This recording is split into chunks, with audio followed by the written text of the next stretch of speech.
Précis de théologie ascétique et mystique, chapitre 1, suite des effets de la rédemption. Non content de réparer par sa satisfaction l'offense faite à Dieu et de nous réconcilier avec lui, Jésus nous mérite toutes les grâces que nous avions perdues par le péché et d'autres encore. Il nous rend tout d'abord les biens surnaturels perdus par le péché. La grâce habituelle avec son cortège de vertus infuses et de dons du Saint-Esprit, et pour mieux s'adapter à la nature humaine, il institue les sacrements, signes sensibles qui nous confèrent la grâce dans toutes les circonstances importantes de notre vie et nous donnent ainsi plus de sécurité et de confiance. Des grâces actuelles très abondantes et que nous avons le droit de considérer même comme plus abondantes que dans l'état d'innocence et en vertu de la parole de saint Paul. Romains chapitre 5 verset 20, là où le péché s'est multiplié, la grâce a surabondé.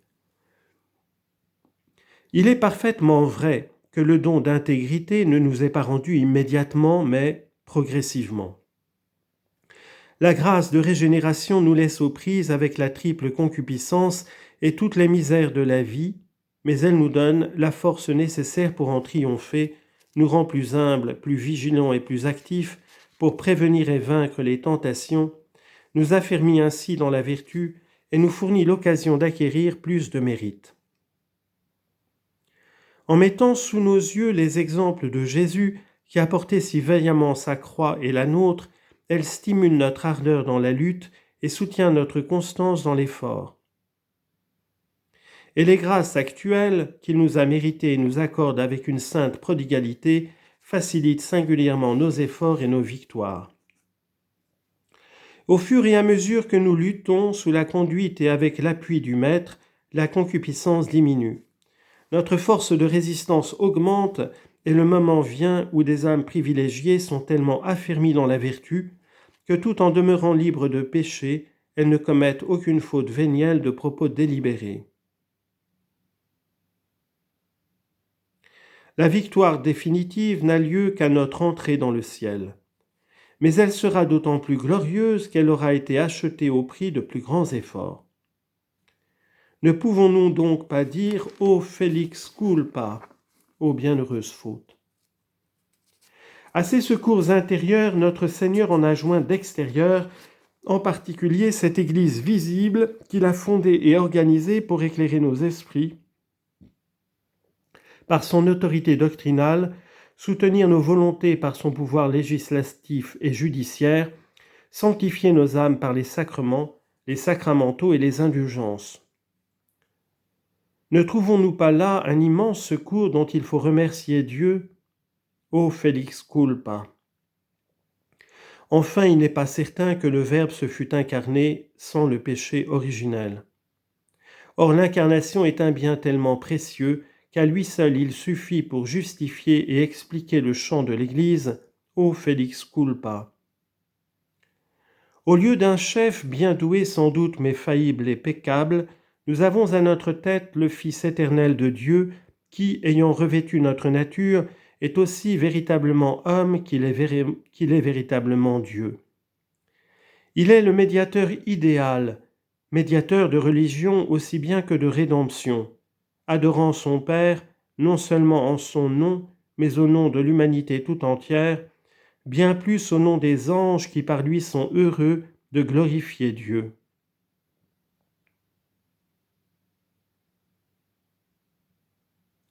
Et le prêtre parfait, ayant libre accès auprès de Dieu par sa nature divine et s'inclinant avec compassion vers les hommes devenus ses frères, qu'il traite avec indulgence, étant lui-même entouré de faiblesse. Hébreux chapitre 5 verset 2. Avec lui et par lui, nous pouvons rendre à Dieu les hommages infinis auxquels il a droit. Avec lui et par lui, nous pouvons obtenir toutes les grâces dont nous avons besoin pour nous et pour nos frères. Quand nous adorons, c'est lui qui adore en nous et par nous.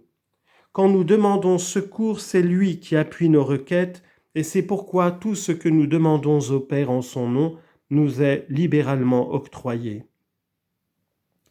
Nous devons donc nous réjouir d'avoir un tel Rédempteur, un tel Médiateur, et avoir en lui une confiance sans bornes. Conclusion. Ce coup d'œil historique fait merveilleusement ressentir l'excellence de la vie surnaturelle, comme aussi la grandeur et la faiblesse de celui qui en est le bénéficiaire. Excellente assurément est cette vie, puisqu'elle vient d'une pensée affectueuse de Dieu, qui de toute éternité nous a aimés et a voulu nous unir à lui dans la plus douce intimité. D'un amour éternel, je t'ai aimé, je t'ai attiré en te faisant miséricorde.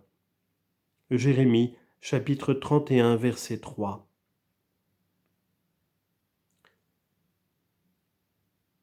Je t'ai aimé d'un amour constant et c'est pour cela que je t'ai attiré à moi.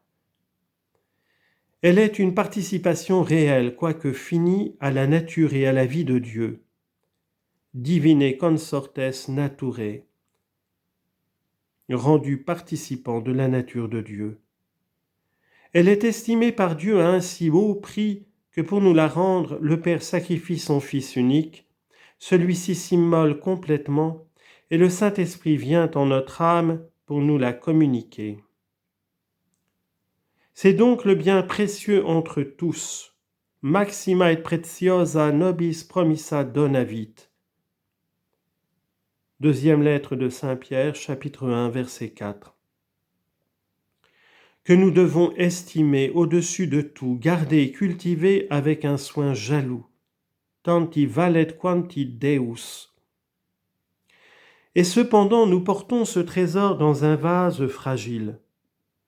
Si nos premiers parents, doués du don d'intégrité et entourés de toutes sortes de privilèges, n'ont malheureusement perdu pour eux et pour leur race, que n'avons-nous pas à craindre, nous, qui, malgré notre régénération spirituelle, portons en nous la triple concupiscence? Sans doute il y a en nous des tendances nobles et généreuses qui viennent de ce qu'il y a de bon en notre nature et surtout de notre incorporation au Christ, des énergies surnaturelles qui nous sont données en vertu de ses mérites, mais nous demeurons faibles et inconstants. On lit en note. Cette grandeur et cette bassesse de l'homme a été souvent décrite par des penseurs chrétiens, surtout par Blaise Pascal dans ses Pensées, paragraphes 397 à 424, dans l'édition de Brunswick. Fin de note. Mais nous demeurons faibles et inconstants si nous cessons de nous appuyer sur celui qui est notre bras droit en même temps que notre tête. Le secret de notre force n'est pas en nous, mais en Dieu seul et en Jésus-Christ. L'histoire de nos premiers parents et de leur chute lamentable nous montre que le grand mal, le seul mal en ce monde, c'est le péché. Que nous devons par conséquent être constamment vigilants pour repousser immédiatement et énergiquement les premières attaques de l'ennemi, d'où qu'ils viennent, du dehors ou du dedans. Nous sommes du reste bien armés contre lui, comme le montrera notre chapitre 2 sur la nature de la vie chrétienne.